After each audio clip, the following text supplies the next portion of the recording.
host, JT Taylor, and this is Dry Snitch.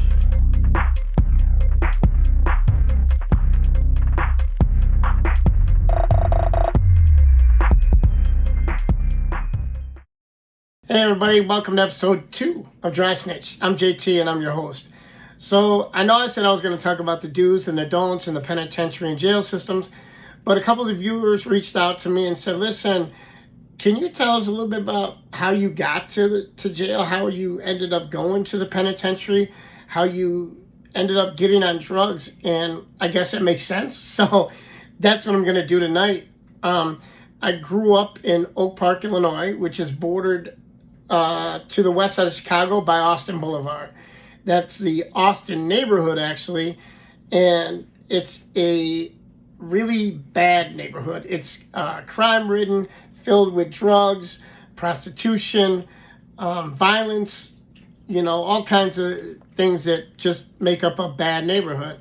And then right across the street, you have Oak Park. Now, I lived on the south side of Oak Park, which is a blue-collar, hardworking, paycheck to paycheck kind of living neighborhood.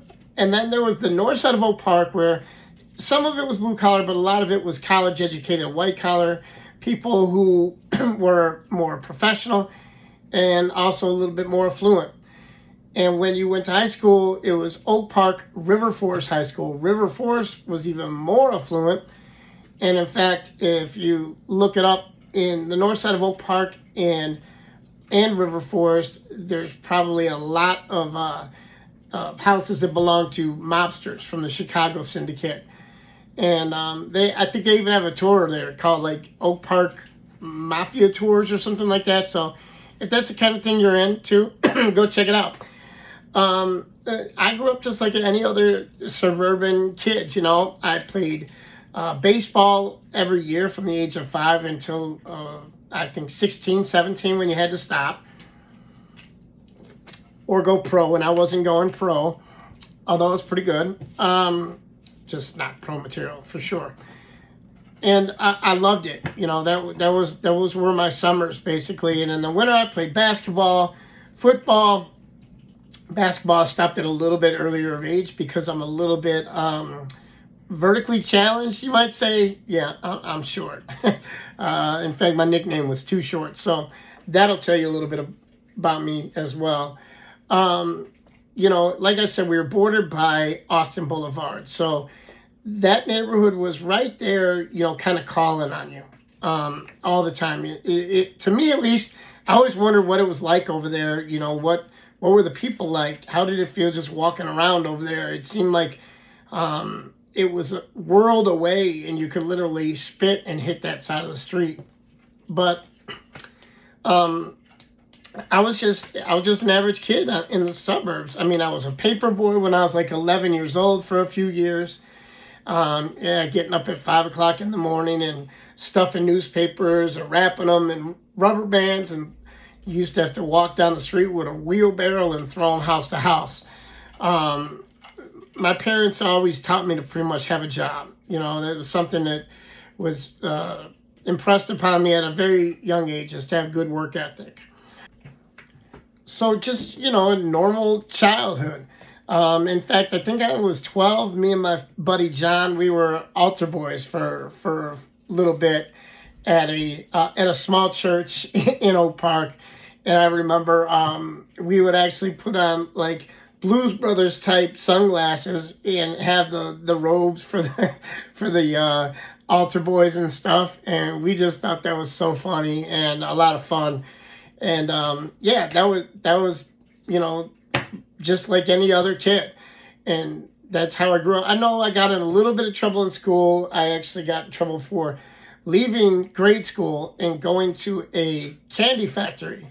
Ferrara Pan, that's where they make, by the way, like Johnny Appleseeds, Alexander the Grapes, Lemonheads, the Everlasting Gobstopper. Those are all made at Ferrara Pan, which is in Forest Park, right next to Oak Park. And not far from my school, but I'd go over there when I wasn't supposed to. And I'd buy candy by the pound, and then I'd come back to school and sell it bit by bit, smaller bits, to make money as a kid. And I remember getting in trouble for it. But I wasn't breaking any laws or anything like that. I did get in trouble for, you know, talking a lot in class and being the class clown, stuff like that. But nothing out of the ordinary. You know, I'd say at the age of 14, literally life did a 180.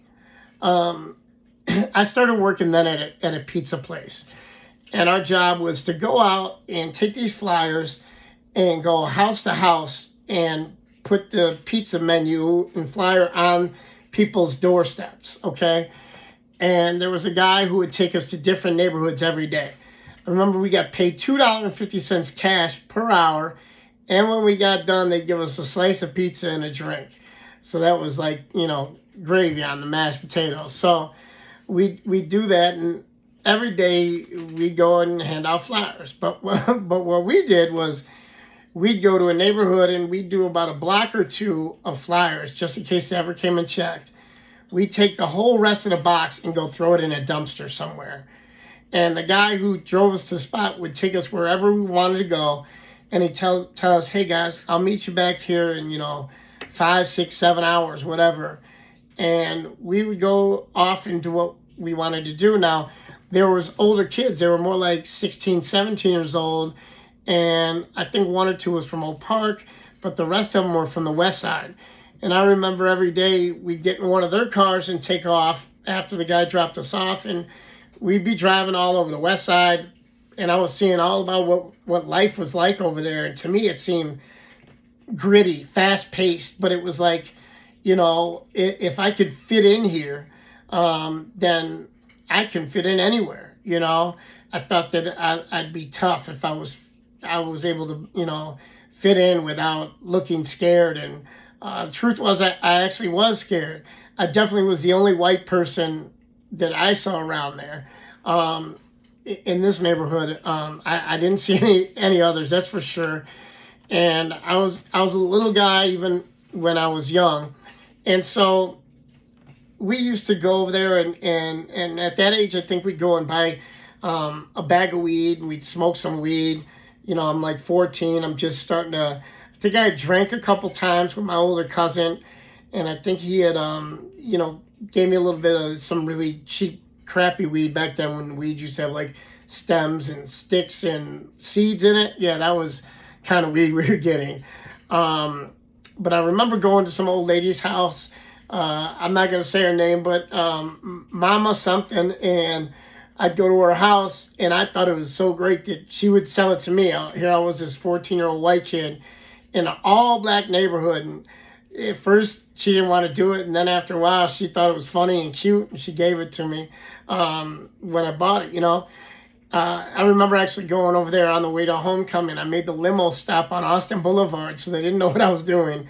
Ran the 2 blocks to her house, bought a couple bags of weed, and came back, and I was treated like the, you know, the king on the throne. And so I thought it was cool. I thought that this was, you know, the thing that this is where I stuck out, and people knew me as this guy who could, man, he gets along with those people, and he's accepted over there, you know. And I think without, you know, consciously knowing it, acceptance was always something that I, you know, desired. So one day I'm hanging out with those guys, and we end up going down to the west side, and the 2 guys in the front seat looked at each other, and the one said, hey, you want to go get a blow? And the other one's like, yeah, I'm good with that. And they discussed where they were going to go get it at. I'm just sitting in the back seat not knowing. Now, I had just seen Scarface maybe about a month or 2 earlier, so I knew, at least I thought I knew what they were going to get, you know, and because that's what blow was, right? So they went over to get it, I remember, and they pulled it out, and I remember to this day that they pulled it out and they put it on a cassette tape cover, and they chopped it up with like a driver's license or whatever, and then they'd roll up a little bill and snort it like that, and it was so little, and I'm like, man, this ain't how Tony Montana did it. Tony Montana had a mound, you know, like, you know, you want to go to war? I'll take you to war. So I'm thinking, man, what is this little pile gonna do, you know? But they asked me, they said, hey, you want something? I'm like, hey, I wanted to fit in. So I said, yeah, please, you know, and they passed it back to me. And, you know, I snorted it up. And I remember getting really warm, and then my head was spinning a little bit, and then all of a sudden I got real nauseous, and I ended up having to tell them, pull the car over, and I threw up, and I remember them laughing at me. But after I threw up, I felt amazing. I felt, you know, this feeling of ecstasy and King Kong all wrapped in one, you know. I basically I fell in love. I fell in love right then and there with this blow. And a few days later, we're over at another guy's house, not the two guys who I went with. We're at another guy's house, and they ended up coming over there, those two guys, and they're about to leave and go get one. They turned around and looked at me and they say, hey, JT, you want to go in on this? You know, basically throw up some money for it. And I'm like, oh, yeah, sure. Now, the guy whose house it was said, oh, hell no, you ain't doing that, JT. And I'm like, what you mean? He's like, you know what they're going to get? I'm like, yeah, I know what they're going. They're going to get a blow. I'm calling it by the same name as they are, you know.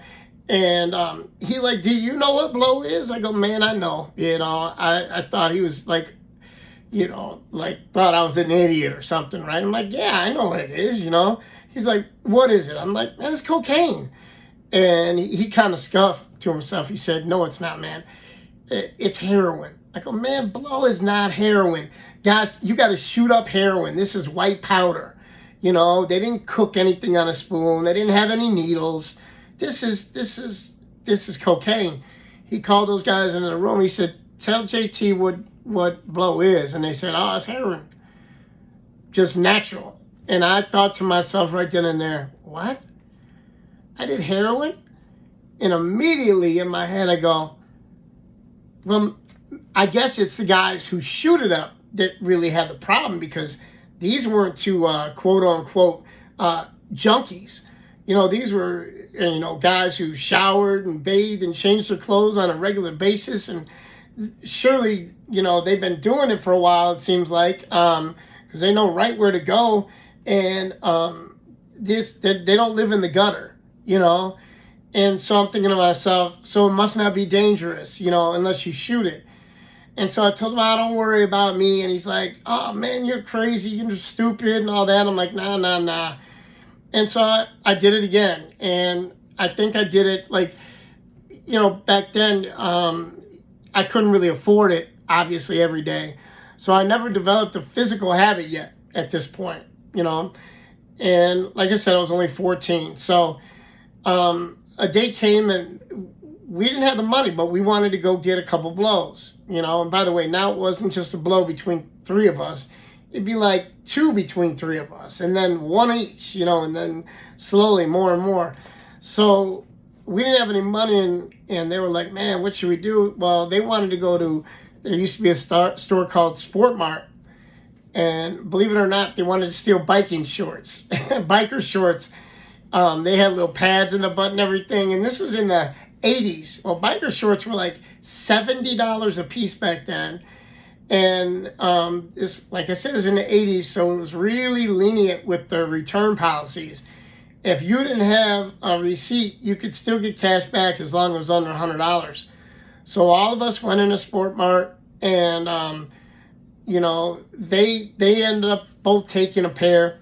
I didn't. I got scared, I think, the first time. We all went to the parking lot and got in the car, and all of a sudden, knocking on the window was security and telling us to get out of the car. And so we all got out, and they called the police on us. And those two guys were of the age where they weren't juveniles anymore. So they took them one way, and another cop came and got me, brought me to the police station, you know, and he read me the riot act, and then he called my parents.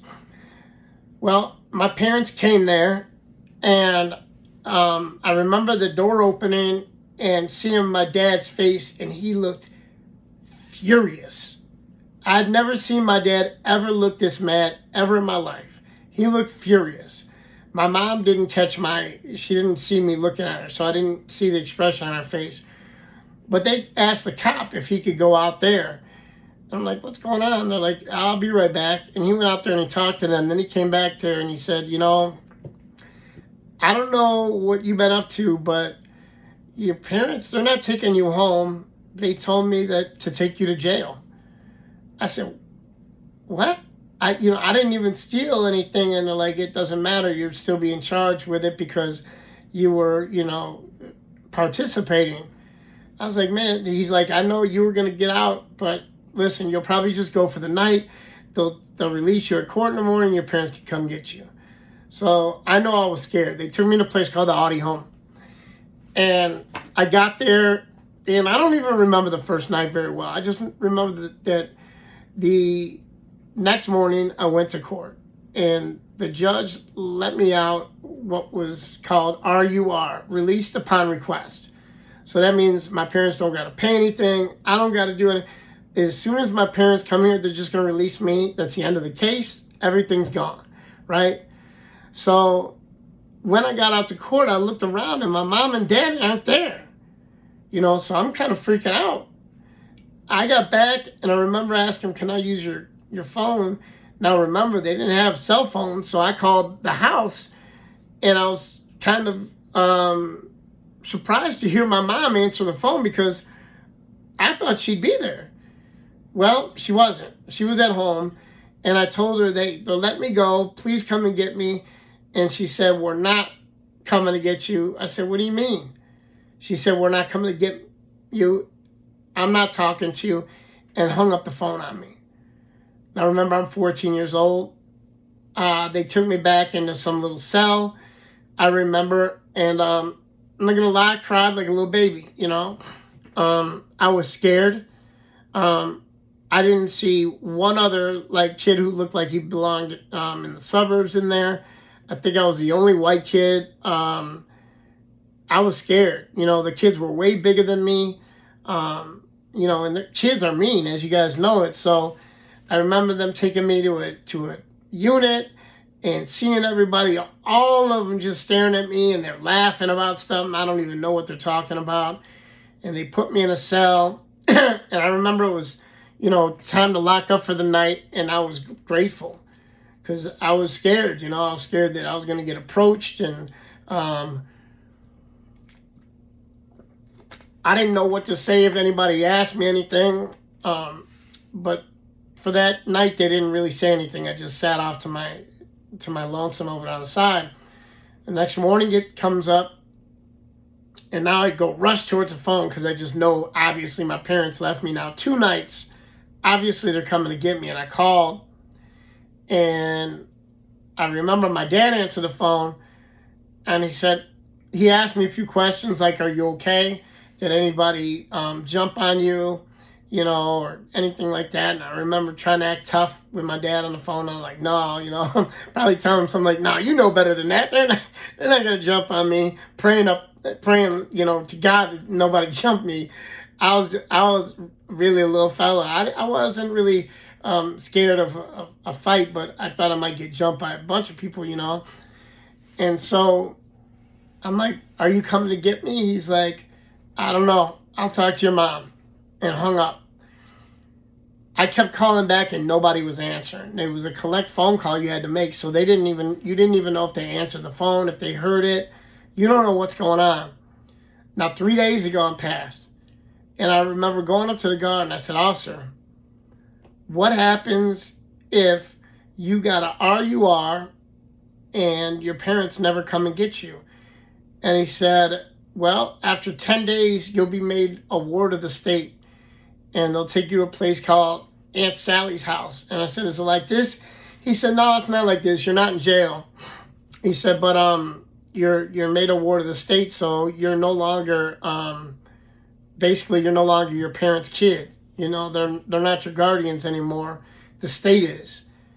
And I just thought that sounded so cool. And thinking back on it, why would that guy say something like that to me, I don't know. my dog's over here jingling his chain. So I think it's past dinner time for him.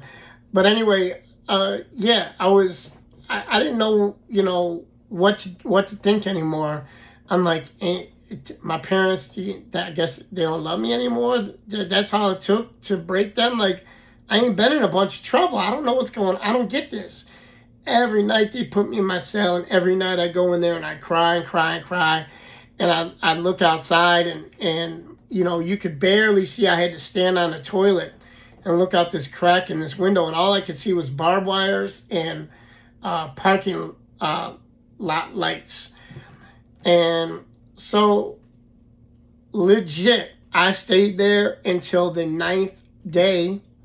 The 9th night came, and I'm like, officer, when do they come and get me for Aunt Sally's house? And he said, I'm not sure if they come and get you tonight or in the morning or whatever, but you don't stay here more than 10 days on how you are. So I remember they fed us dinner, and I got my tray, and it was hot dogs and beans, and a roach crawled across my hot dog. And I told the officer, a roach crawled on my hot dog. He's like, did he eat it? And I go, no. What do you mean, did he eat it? No, he crawled on my hot dog, and then I like knocked him on the ground. He's like, well, if he ain't on there no more, if he didn't eat it, he left it for you to eat. I said, whoa, I can't get another tray? He's like, no, I don't see no roach. Eat your tray, man. We either eat it or throw it in the garbage or give it away. I'm sure somebody else will eat it, no matter if there's a roach on it or not. So I put the tray on the side. I saw a couple people going for it. I told them, man, a roach went on it. Nobody picked it up. And all of a sudden, I heard them call my name. They're like, Taylor. And I looked up to like, pack up your stuff. And I'm like, am I going home? I still held out hope for home. I don't know why, but I did. And the guy said, I don't know where you're going, but just come on. And I packed up all my stuff. They're like, hurry, hurry, hurry. And I'm like, what? There was a sergeant, and he was literally doing his exercise, was jogging through the halls.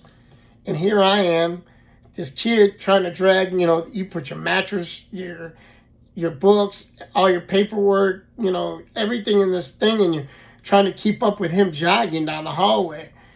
And when we went to an elevator, we went downstairs, and the elevator doors open, and I see my mom and my dad standing there by the front desk, and I see my mom, she catches my eye, and I just see her start crying. And I started crying because my mom's crying. I wanted to act real tough. I was mad. I'm not going to say I wasn't mad. I was mad. But also very relieved at this time. So relieved that I didn't even really get into being mad at them part.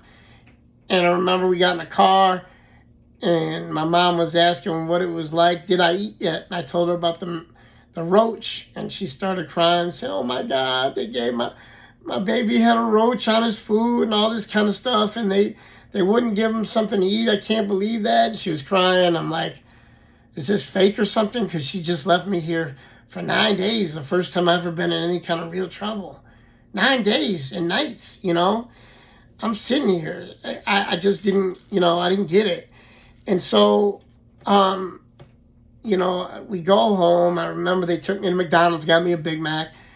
Go home, and I called my grandmother, and she crying and told me she missed me so much. And I asked her, why didn't she come and get me or make them come and get me? And, my grandma never drove a car a day in her life, so she couldn't come and get me. And that was it.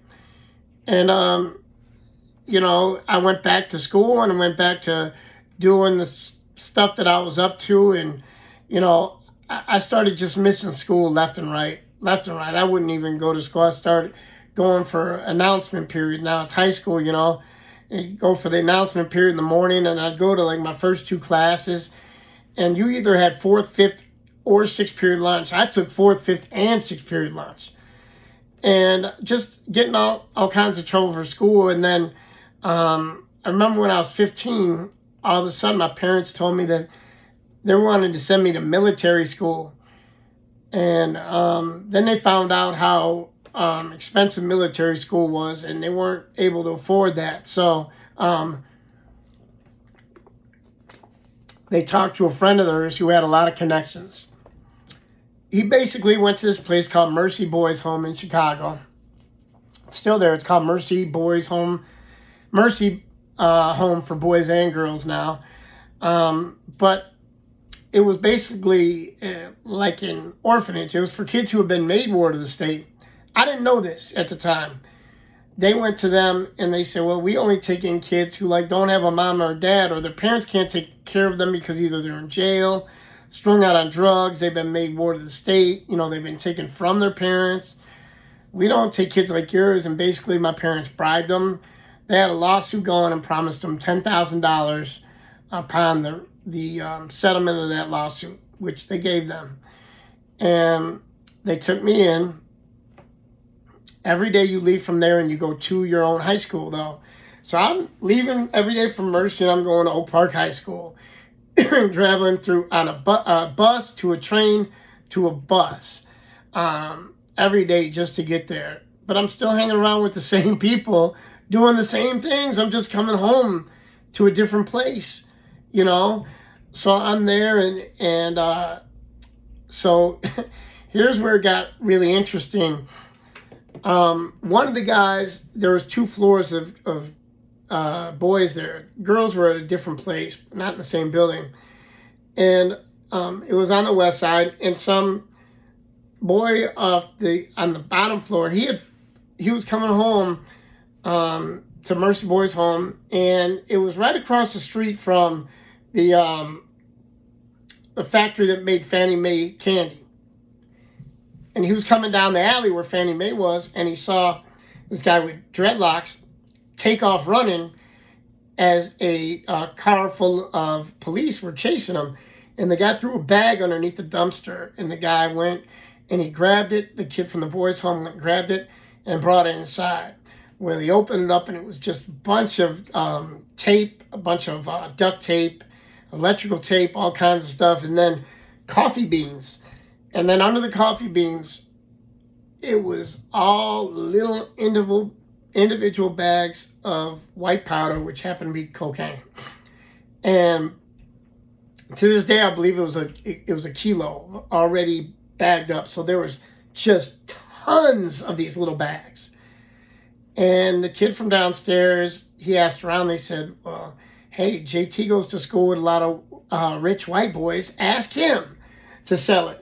So he came to me, he said, listen, if I give you a handful of these every day, and can you bring me back some money, sell them each for, a few dollars, or he's like, just bring me back like $40 or $50 a day. And he handed me probably 25 bags at a time. And I thought they were just like a nickel bag or something like that, like worth $5. And I brought one to my buddy's house after school one day. And he opened them up. He got them out. He opened them up, and it just keeps coming and coming and coming. And it was had a little pinkish hue to it, and it looked like fish scale. Like you could see the, pearl stuff through it, and dumping it out. Finally, he weighed it, and he goes, you know how much this is? I said, what? He's like, this is a gram per bag. They were stuffed with it, And he's like, man, do you know how much you can? I'm sorry, I meant to say half gram per bag. And he goes, do you know how much you could be getting for this? I go, well, first day, I said, I only charge people $5 a piece. He goes, man, you could be selling this for like $40 each. I go, well, hell, it's free. If I only got to give him $40 or $50, I'm going to sell them for $10 then, just so I don't look like an idiot. And I'll keep some of the money and give him some of the money. And so that's what I was doing every day. I was selling them. I went from 5 to 10, and then I think I went up to like $20. And it was usually just this one kid bringing me all kinds of money that obviously he was getting from other people. And he was making money himself. I didn't care. So I remember I had a pocket just full of money, and the other one just full of these bags, because every day I still had some left over. And by the way, I'm going to the bathroom between classes and snorting it, so I'm paranoid and all this kind of stuff. And so my sister comes over to me one time and said, hey, you got a probation visit. Oh, sorry, I was on probation from that one, crime that I committed with them at Sport Mart. You got a probation visit today. I'm taking you. You know, my sister was a year ahead of me. She was still going to the same school as me, even though I didn't live there. So, okay, I'll go with you. And then, so she took me to the probation officer, and the probation officer said, wait right here, I'll be right back. And she came back in and she said, you're in a whole lot of trouble. I couldn't figure out why. I had no idea what she was talking about. And she goes, I go, why? She goes, well, I just got a call from Mercy Boys Home. And they told me they found 2 empty bags with a white powdery substance, which they believe to be cocaine, on your side, on your desk next to your bed. Well, I shared a room with a guy, and there was a partition in between, and on that partition were, you know, a locker type thing, a row of drawers, and then a little desk in between those. And I had given some to my roommate, and he was over there doing it because it blocked, you know, the door from seeing him if he was on my side, and he left them there. Well, they do a room search every day. You gotta, you know, make up your bed and make sure everything's folded tight, neat, bounce a quarter on the bed. It had to be tight. Everything was. And I had put all the rest of that stuff, they had a drop ceiling up there. And so I had opened the drop ceiling up and dropped all the, oh, by the way, sorry. He didn't just give me that, those bags every day. He had also given me half of the whole package. So he gave me half the kilo, which I think it was, and then I'm selling his half a little bit each day, okay? So I just left mine up there. I'm not touching it. And I'm starting to figure this money in my head. I'm thinking I'm going to be a gazillionaire or something because of it. And I start really panicking. Did they find that, right? That's what my whole worry was, did they find that? So on the way home, I don't think I've told my sister this to this day. On the way home, she's taking me from there back to the boys' home. On the way home, now I don't think knew anything about it or whatever at the time, or she might have got a call from, no, we didn't have cell phones back then. So she didn't know anything about it. She's taking me back to Mercy Boys Home, and I'm like, okay, they're going to probably be right there waiting for me when I get out of the car. I got to somehow dump all this cocaine, and how am I going to explain all this money? So we're on 290 East going from Forest Park into this city. It's about a half an hour ride. And every time I'd stick my hand in my pocket and I'd say, hey, what are they building over there, to get my sister's attention? She'd look over and I'd throw a bunch of stuff out the window, a bunch of, you know, the bags out of the window. And I'm seeing that nobody's really paying attention. Nobody's stopping or anything. They're just kind of landing on the cement on the expressway. And I think I got all the bags out. And then I tried to, you know how you can like peel a few dollars off of your money when it's in your pocket, you know? And I did that. And then I took a chunk of money out. I know it was well over $1,000. And I'm thinking I'm keeping 420s inside my pocket. So I get her attention. She looks, I throw it out the window. Most of it hit the ground and just kind of hit there. But I see a couple bills just like fluttering up in the air and going to land. Slowly, I see one car pull over in my rearview mirror. Then another, and then we went around the curb. So I don't know what happened. But they got some money that day. Somebody got paid. And when we pull up off the expressway, as soon as we hit Jackson Boulevard, oh my goodness, there's all kinds of undercover police cars. My sister's like, what's going on over here? I'm like, oh, we got a basketball game against them today. You know, the kids from the boys' home against the police or whatever. She's like, well, why do some of them get their lights on? I'm like, they try to make it seem cool or whatever for us. She's like, okay, whatever. She dropped me off. And as soon as I walked in the door, luckily I had a counselor. She snagged me to the side, said, come on, JT, we're going this way. We're not, don't talk to anybody, nothing. And the police came running up. They say, are you, and asked me my name. I said, yes, I am. And my counselor, Minerva, I'll just say her name was Minerva, said, he's not talking to anybody.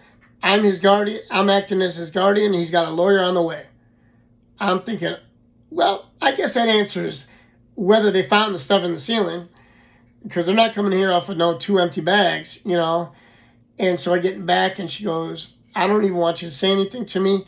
I just want you to sit here and wait for this lawyer to get here. And when he gets here, you need to be 100% honest with him and listen to everything he tells you. Right now, he's your best friend. I said, okay. He came. I am so scared right now. Now he comes and he's super cool and he relaxes me somewhat. He's like, listen, I'm going to try to make it to where you don't even have to get arrested tonight, okay? Where did you get this? Because the police already told them that they were scared that somebody from the boys' home found it because they were after that guy and they knew what he was supposed to have. You know, some confidential informant had snitched on him. And not dry snitched, real snitched. It wasn't dry, it was wet.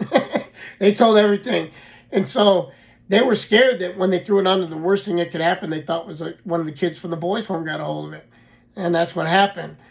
So they want to know where the other half is. I said, what other half? It was that big, and you know the other part I'd just been taking.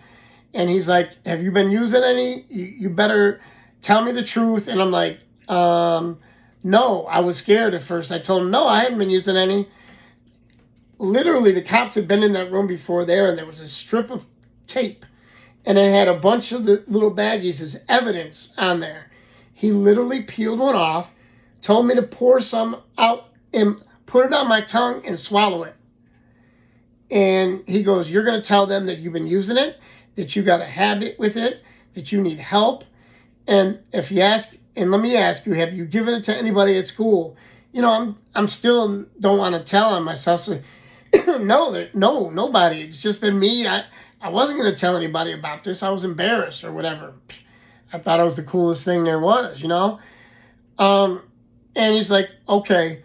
And I'm not for sure what happened next. All I know is they called my parents and they arranged it to where I'd be out of this if I did 90 days inpatient treatment at a rehab. So I told my parents then that I did. I had an addiction to heroin at that time. At that time, it was only a mental addiction because I hadn't used it on an everyday basis to where I could have developed a physical habit yet.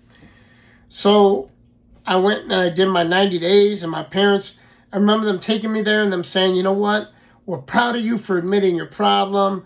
Now we know what all the problem was. This whole time it was just because you were on heroin, you know. I'm so glad that we know what the problem is now. You're going to go get help with it, and we can go back to a normal life. I said, man, great. Sounds great. And so after 90 days, I'm thinking they're going to come pick me up, take me back home, and all is well. Well, after 90 days, because you had passes at the end to go home, and they took me home, you know. After the 90 days, though, they took me back to the boys' home, you know, and it broke my heart. I'm thinking, man, my parents, here it is. I've been asking for a clean slate this whole time. They didn't want to give me one. I'm thinking I got one now, and it was back to the boys' home. Only way I got out of that boys' home is I finally called them and I lied to them and I said, you know what? They're doing drugs and selling drugs and trying to get me to do them and sell them here. And they're like, oh my God, we got to get them out of there. We got to get them out of there. And so they finally came and took me home. And, you know, I was out, you know, and back at home. And, you know, I know that that as time went on, I started using, you know, more and more. And I one day I woke up and I had the worst flu I've ever had in my life. I felt so terrible. And my buddy calls me and he said, hey, JT, let's go get some dope, some blows, you know. And I said, I can't, man. I'm so sick. I can't even go get some. He's like, what do you mean? Well, how do you feel? And I told him, he goes, man, you're dope sick. I go, I'm not dope sick. I've heard about that. That's for other people. It ain't for me. I ain't never had no sickness before, you know, blah, blah, blah. He goes, watch. If you snort just a little bit of dope, you know, you'll feel totally better. I said, well, listen, man, no, I won't. I'm not going with you. Bye. I feel that bad. He ended up coming by there and bringing one to me. He's like, just try a tiny little bit. I tried a tiny little bit, and I'm telling you what, I went from laying on the floor, sweating, with diarrhea, vomiting, everything, to feeling 100% perfect in 10 seconds flat. That was the beginning of the end. I knew that had just bought me a life sentence to this drug, because he said, man, unless you have it now every single day, that's how you're going to feel. I said, well, how do you get over this? He said, the only way is to stop and to go cold turkey and to never use it again. And I said, man, okay. And I think I tried it a couple times, and I'd go a day and I'd feel terrible, and I'd end up going to get some. A day and I'd feel terrible, and I'd end up going to get some, you know. And soon I you know, going more and more, going back to those stores and trying those shoplifting techniques, and I was getting better and better. And I got really, really good at it, to the point where, you know, I made sure that I was dressed right. I looked like this just suburban white rich kid. You know, I'd put on some Dockers and a button down, and, you know, I'd walk into stores and I'd literally have stuff in my hand, and, you know, I'd walk out with it, you know, and nobody would say a thing to me, because it was too brazen to think that I was actually stealing that, but I was. And I remember I got arrested again, and they gave me probation again, and then I got arrested again, and I remember being at my parents' house and living there, and I didn't have a car or anything like that. I remember them finally telling me, you're out of here. I was 18 years old. My parents had moved to Lisle my senior year in high school. It was about 25 minutes farther into the suburbs from there, and I just drove to school for my last year or two, and I wouldn't go to school at all anymore. I'd show up for that period. All those other periods, like I said, I'd go out and I'd go and do what I, you know, always did. We literally had a ritual where we go to a pool hall and get it was called the joint spot, where they actually sold pre-rolled joints. We get a couple of those. We got a then we go to the liquor store. Remind you, we're like 14, 15 years old. Go to the liquor store and get some 64-ounce bottles of Special Export. And then we go to the dope spot and get however many blows we were going to get that day. And those were $20 a piece back in the day. You know, I didn't have any great mentors. My mom introduced me to this guy. She said, okay, this is going to be your godfather. She knew him through a friend of a friend. He was a friend of hers. And she brought me over there. The guy's his nickname was the Percolator. His last name was Perkins. The reason they called him Percolator, he had been shot 15 times. So he had holes all over him. Like, you know what I'm saying? So it's like, you know, they said he's like the Percolator. He's got, you know, he's percolating all over the place, and he still lived, you know. I remember we walked into the place, and I'm like, why would my mom bring me here? It's on the west side in a bad neighborhood. We look, he's got a pistol laying there on the side table. And my mom started asking him, hey, how into this is my son? How deep is he in? Because I had joined a gang by then. I joined the gang that was in that Austin neighborhood. All my friends were in it. I'm not going to divulge the name of it, but I got involved in that. I had a tattoo that was connected to it on my arm. I've since had it covered up. And I had some of their, you know, some of their little symbols and stuff tattooed on my arm. And he looked at that, and he looked at my mom, and my mom had already told him all about me before we got there. And he said he had looked into me already. And this guy actually told my mom that, in a way, you should be proud of your son, because he transcended a line that I've never seen anybody else transcend before. He's fully welcome and accepted as one of theirs. Like, he's not a wannabe. He goes, that's what I thought he was going to be. He goes, he's not a wannabe. He's really in this thing. And, you know, he was feeling like, you know, she should be proud. And she was feeling sick. How did my son get involved in this? You know, how is this little white kid in an all black gang? You know, and you know, it really worried her. It really did. This started my life. That these people around me. I had a teacher at my high school. I'm not going to say what he taught, but rather than going to his class and taking tests and stuff like that, the way I got on his, like, to where he trusted me is he knew that I hung around these kids, okay, and that I was involved in that lifestyle. And him and his wife were going through a rough patch to where his wife kept trying to take her car, but it was in his name. So he kept having me steal it back from her. I was going, and he'd give me the keys, and we'd find the car, and I'd drive it back to his house. And so he started really trusting me.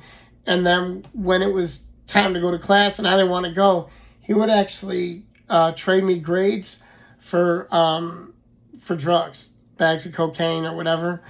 Yeah, it was crazy. And he told my dean all about me, and my cousin had the dean that I originally had, and so did my sister. And she actually stepped aside as my dean because her and my cousin became like friends after he left high school. Even though she was this older lady, she had an affinity for him. And this new dean that came in, and that teacher was friends with him and told him all about me. Well, I was way short on the credits that I should have had for high school. I was able to work it out with him to where I gave him now remember this is in the late 80s, a VCR DVD combo where the DVD actually taped what was on the VCR tapes and put it on the DVDs.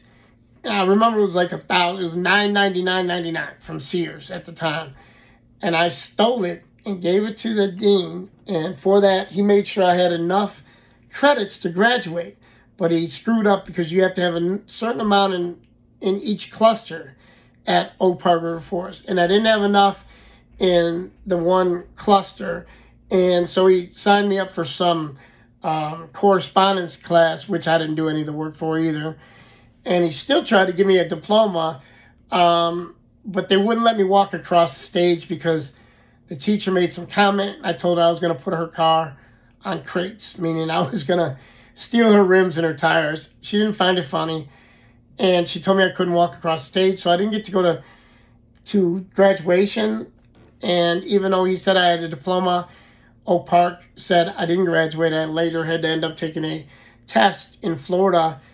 And since I got really high on the test, they actually gave me not a GD, but a state of Florida high school diploma. I guess if you scored in the top 5% of the nation, you get actual state of Florida high school diploma rather than the GD. So that's what I have. This is where, my life started. This is just starting to go down that path. This is getting bad now. Now I'm physically addicted to this drug. I had to have it every single day. There was no saying, you know what, I'm not going to go out stealing today or whatever.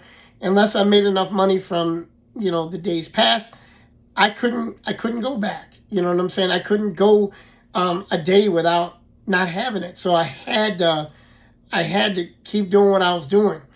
And those arrests started piling up. And we will get more into this because this definitely deserves a part 2 of episode 2. Join me next week, join me this Sunday night for episode 3 of Dry Snitch, where I will follow up on how my life started evolving from here on out. Thanks everybody for tuning in. Please hit thumbs up if you liked the episode. Most importantly, hit subscribe. It doesn't cost you anything.